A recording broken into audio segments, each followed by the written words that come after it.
ย็นเป็นข้อไพเว้นอย่าเสด็จแต่พ่อเอาแม่พ่อมาก่อกองบุญ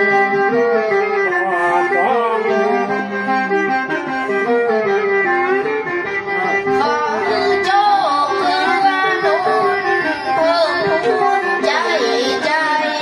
ที่ได้มาไหวสุขเกษมเปรมปีมือโชคดีโชคดีบารมีปกป้องพระเจ้าตุนหลวงคุ้มครองพี่น้องยิ่งใจ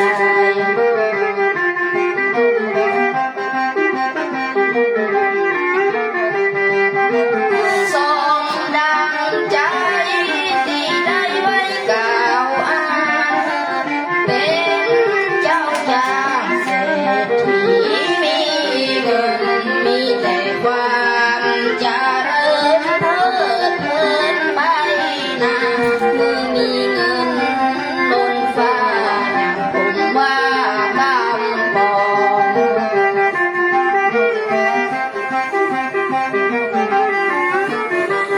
เส้นใบผ้าขอพรจะชวนไปแอวเล่นไปกินกุ้งเต้นเล่นชายกวานผ้ายังผ้าไทยจะเมาเมียไปไว้กราบขออานุภาพวัดดีโลกอาราม คุณอยู่กลางหน้าบอกรักวันนี้ อยู่กลางหน้างดงามติดตามกราบไหว้มีมาสืบไว้เมื่อสมัยโบราณมีพระ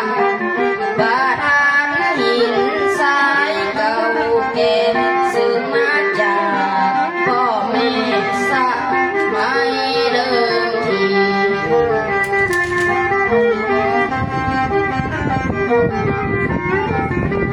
อนุสาวรีย์พญางามเมืองบ่อเจ้ามีลำลูนก่อนเก้าของพญาเมืองงามไว้จากติดตามบนบานก็ได้เฮาจะมีโชคดีเพราะท่านได้สร้างเมือง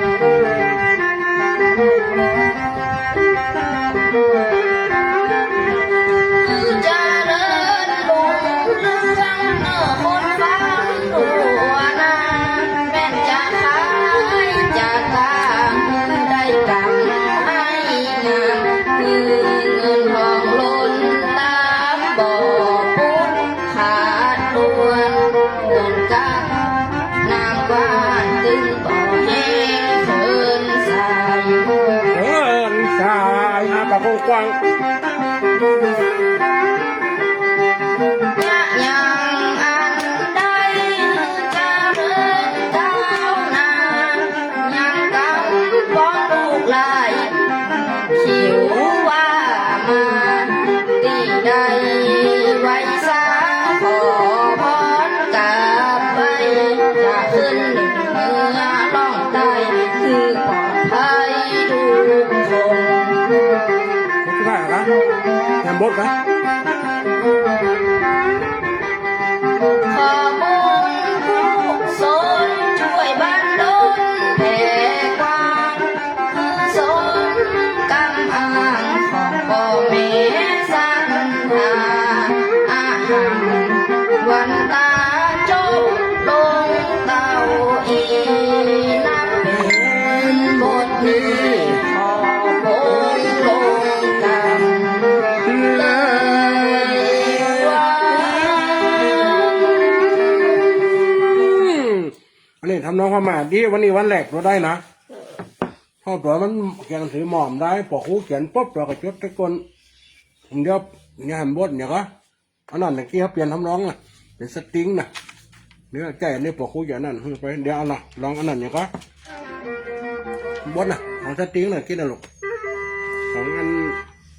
ของชีวิตประวัติตัวนะ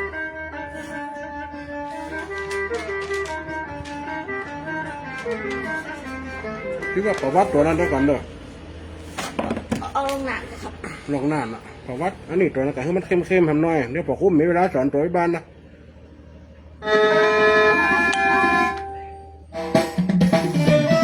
อันนี้ยังกินอ่ะแม่นเหรอเอาป้า สวัสดีค่ะพ่อแม่ตั้งหลายคุณตาคุณยายพ่ออุ้ยแม่บางนี่เป็นเสียงซ้อยคิวลูกหลานมาฟังผมว่าคำซอบันเลง เริ่มได้ละ ยังซอฮัดใหม่ยังบอกก็จริงมาบรรเลงเสียงซอพื้นบ้านเขาจะไปจังตามพ่อแม่พี่น้อง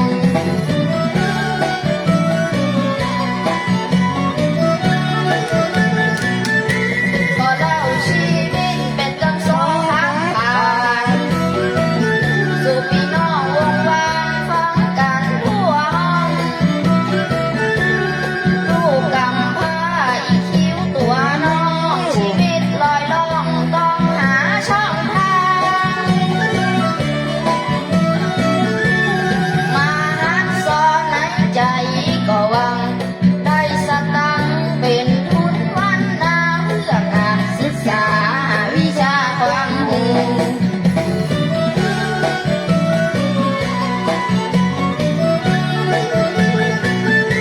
ชีวิตอีกคิ้วลูกพี่มีกรรมป้าบ่ได้ทำกรรมบ่ได้สร้างพ่อแม่ของผมเพิ่นมาอย่าลามาละมาคว้างยังตัวแดงแดงเพิ่นมาทอดทิ้งเหมือนเปลือกเก่าเปลือกแดงปัญหารุนแรงผมก็บ่ทราบได้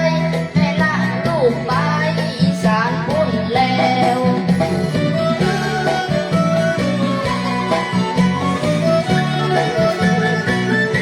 ปู่ย่าสองคนก็มาล้วนตายจะไปเบิ่งไผก็ตึงบ่ได้ก็ซ้ำมาละทำงานอยู่ใต้ฝากผมไว้อย่าพองเลี้ยงดู เป็นญาติห่างห่างช่วยเป็นตาเป็นหูอย่าพองอุ้มชูบ่เหมือนไหนได้อย่าพองกระต่ายละอีคิ้วลูกน้อย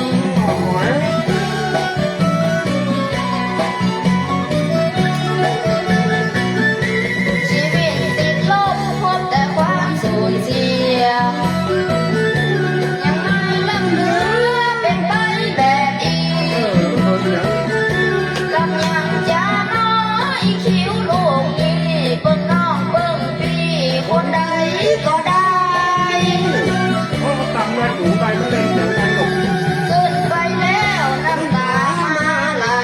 พ่อแม่ทิ้งไปเลยบ่หันหน้าบ่กลับคืนมา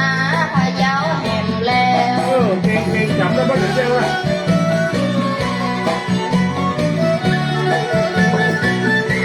ว่าเดี๋ยวอีกคิ้วมาพึ่งพาอาศัยป้าแม่มั่นใจเก็บมาเลี้ยงไว้บ้าน เป็นป้าแห่งคนที่เอ็นดูผมนั้นบ่ฮืออดอยากกันก็วันดูแล ถ้าอย่างว่า ลูกน้องกูกาที่มีบาดแผลอีกหน่อยนักแก้เบิ่งไผบ่ได้ถ้าไม่มาสนใจมึงจะตายแต่ บอกว่าเอาใหม่บอกได้เอาใหม่เอาจับตัวใหญ่เอาไปกดบอกพูดแล้วการสอนล่ะทำไมว่าถึงจะไหน บ่เดียวอีกคิ้วมาพึ่งพาอาศัย มาลงจากลง ป้าแม่มั่นใจแกมาเลี้ยงไว้บ้าน เป็นป้าแห่งคนที่เอ็นดูผมนั้นบ่อดอยากกันก็ปันดูแล ถ้าขึ้นสูงถ้าเสียงสละเอ็มสูงนะ ลูกนกลูกกาที่มีบาดแผลอีกหน่อยนักแกปึ้งไผบ่ได้ป้าแม่บ่สนใจคงจะตายแต่ ถ้าอันนั้นสาระเนี่ยอย่าขึ้นอย่าง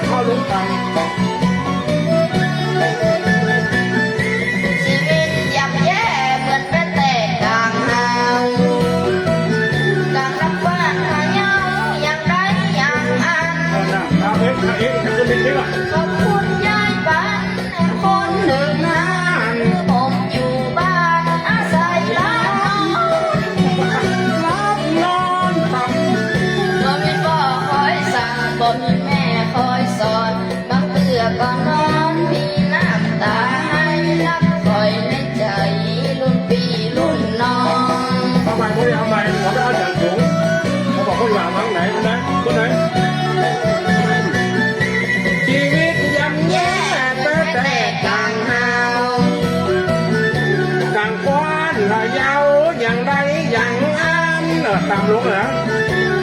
คนย้ายป่านแห่งคนหนึ่งนั้นผมอยู่บ้านอาศัยรับนอนถ้าขึ้นสูงมาก่อนเลยก่อนนี้ก็ไม่ขอสั่งคอยสอนบางเตือก่อนนอนตายแล้วคอยในใจรุ่นพี่รุ่นน้องเอาไหมว่าคนเดียวเขาฮักเสียงลุงก่อนฮักเสียงลุงนี่ก็ขึ้นที่ว่า ชีวิตย่ำแย่เหมือนแป้งแตกต่างหากต่างน้ำกว้างพะเยาอย่างใดอย่างอัน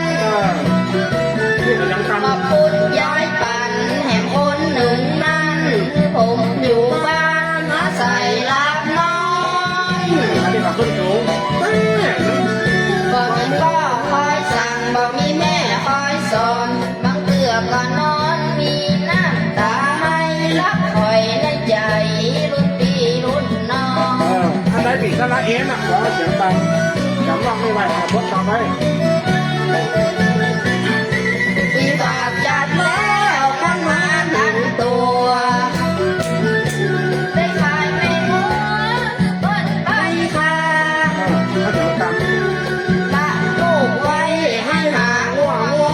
กำนันมาฝากเป็นกำพร้าบัวตอง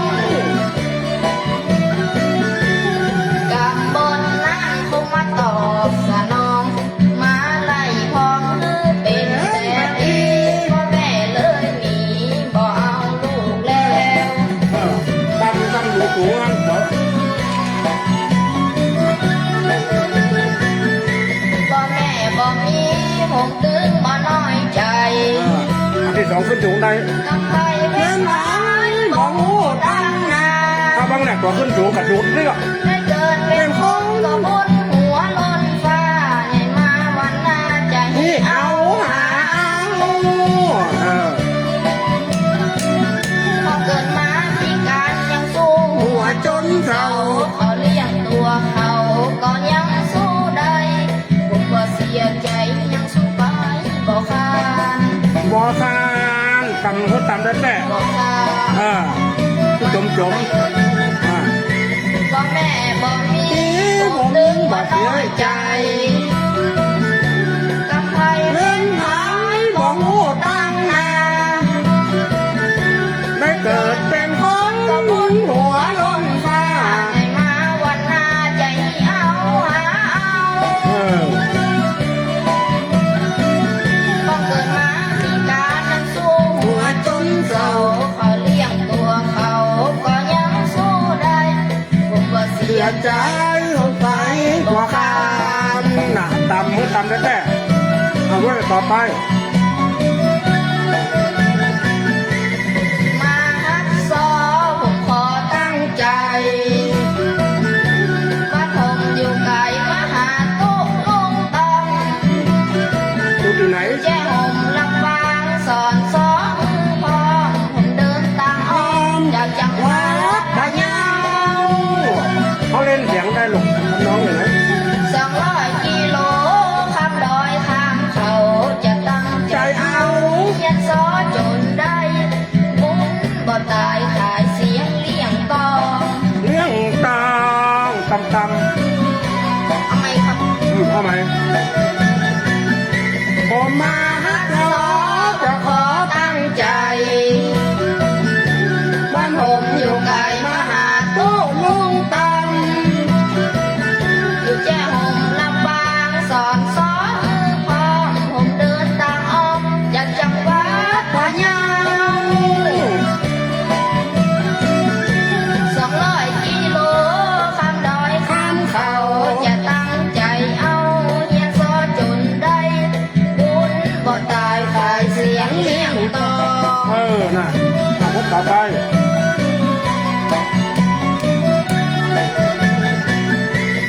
ตัวผมนี่จะตั้งใจศึกษาเพื่อเป็นวิชาต่อไปวันหน้าฐานะครอบครัวผมว่ารวยแต่ว่านั่งซอเป็นท่าเพื่อเงินแบ่งเงินไป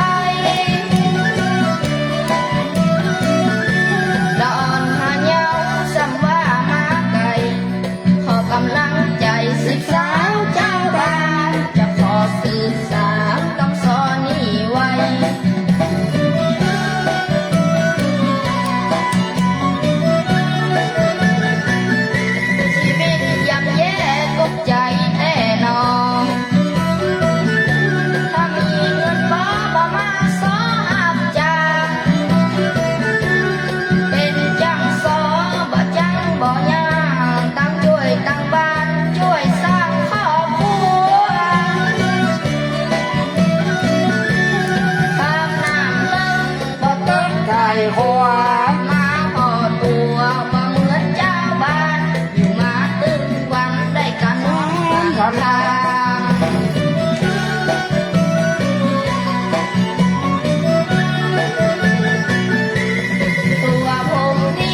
เลย การยังสู้หัวจนสะเลียน ลืมนะ เกิด บอก ยัง เกล่ะบอกเกล่ะบอกเกล่ะ ก็เสียใจยังสู้ไปบ่ขาด ลืมจากนั้นทำไม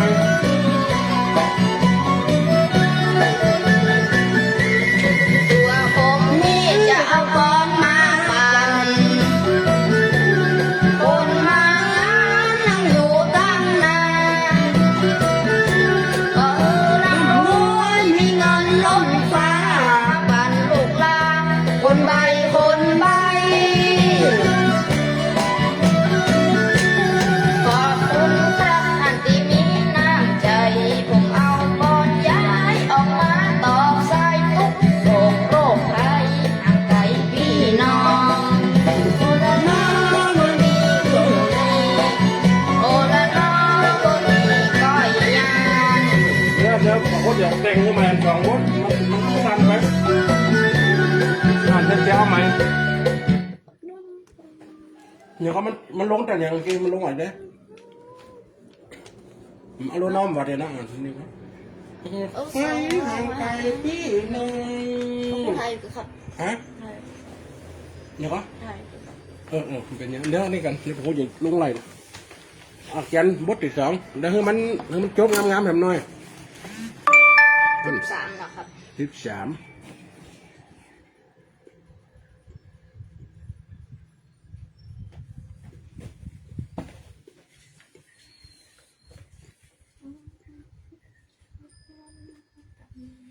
โรคน้องไอ้ห่างไกลพี่น้อยมั้งก็บทที่13 อันเอาเขาจะเอาป้อนมาปั่นเอาไปหลุมนะครับ แล้วก็ปีน 13เนี่ย ปีนแล้วก็หรอ 12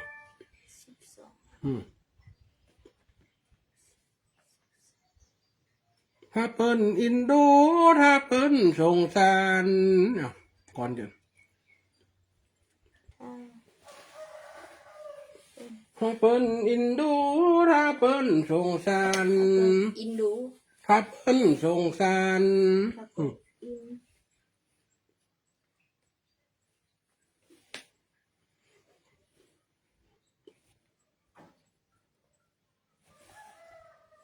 ลังจะปั่นลังวัน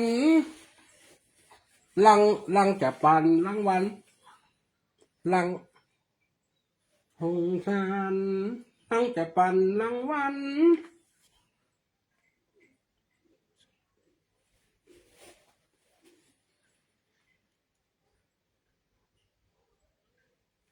ครับ ได้ละให้เจ้าสอหน่อย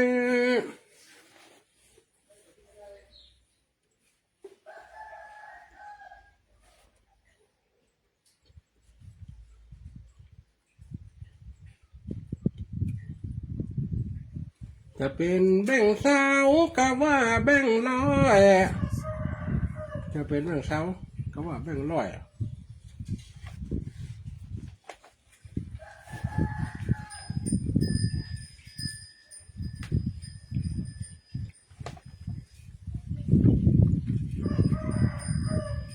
เขาแบ่งร้อย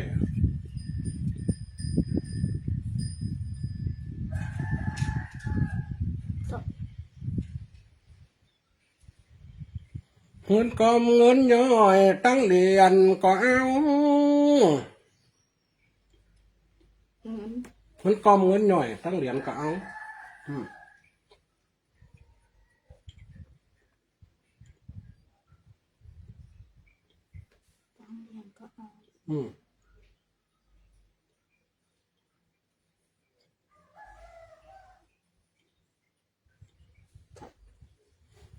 ของเปิ้นมีนัก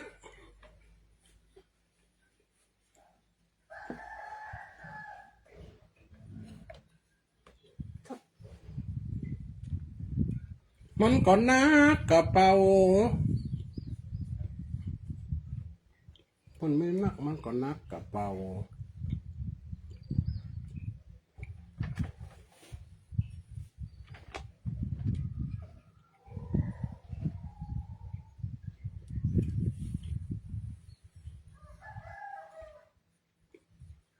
ตัดใจเมามายืนฮือลูกลา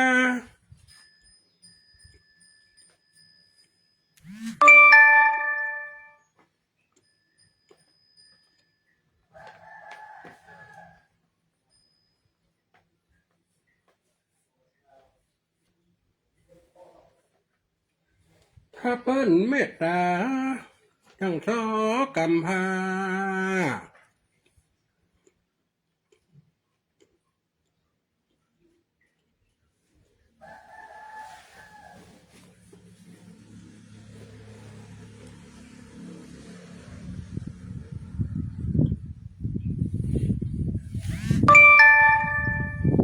ทั้งสอว่าละอ่ะ ถ้าเปิ่นอินดูถ้าเปิ่นสงสาร เนาะอัน ลัง ลัง ลัง ลัง ลัง ลัง ลังจะปั่นลังวันคือจังซอน้อยน้อย กังทอ คือจังซอน้อย กังทอละอ่อนน้อยก็ได้ถ้าน้อยตัวลุงจังหัวละอ่อนน้อย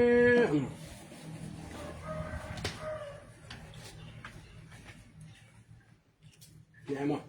ว่าไป คือจังซอละอ่อนน้อย จะเป็นแบงค์สาวก็ว่า แบงค์ร้อย เงินก้อม เงินกอมเงินย่อย เงินก้อมเงินก้อมเงินย่อยตั้งเหรียญก็เอา ของเปิ้นมีนักมันก็นักกระเป๋าตัดใจ เมา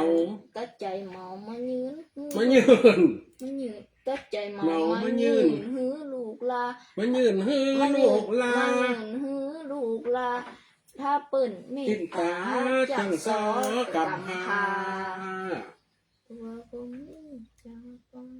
กัน อืม คนมางานนั่งอยู่ตั้งนา อืม เปิดร่ำรวยมีเงินล้นฟ้ามาปั่นลูกลาคนบ้า ไม่คนบ้า ขอบคุณครับท่านที่มีน้ำใจผมเอาปอนย้ายออกมาตอบสักทุกโศกโร โอ้ ค ใคร ภัยหากไก่พี่น้อง โอละนอจบลงเต้านี่โอละนอ เล่นตอมสักบทก็ได้หลงนี่มันกลอมไปเฮ้ยพี่นางหันเป็นโจ๊กทงเสียโจ๊กถอยโจ๊กถอยเขียนหันเป็นโจ๊กทงเสียโจ๊กถอยโจ๊กถอยเขียนก็เขียนนะกะหันเป็นโจ๊ก จะเล็กกับ เขียนบทเทียมยันอ่ะ 11 11 11นี่นั่นเหรอ 12อันดา12อันรวมอันนั้น อันนี้อันเบอร์14เลยก็ได้